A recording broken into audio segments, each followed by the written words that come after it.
Ce faci, domnul? Salut. Bună dimineața! Plec și eu la Chiol. La Köln?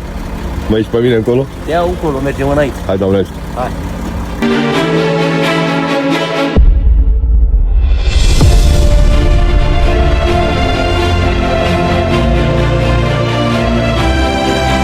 Bună dimineața! Suntem aproape de Arad. Și ce crezi? Văcuța asta papă și de asta. Bă, ce frumos ai, mă! Bă, ce frumos ai, mă! Da. Am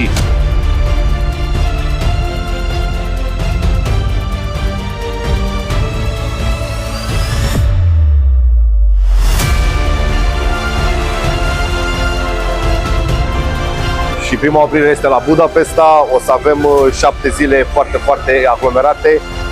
Budapesta, Viena, Graz, Nuremberg, Frankfurt și ne oprim la Köln pentru 4 zile pline de FIBO. Rămâi aproape cu noi, rămâi aproape de SX, ia-ți aplicația de aici, bagă codul CALU15 ca să vezi cele mai mișto săli din Europa. Power!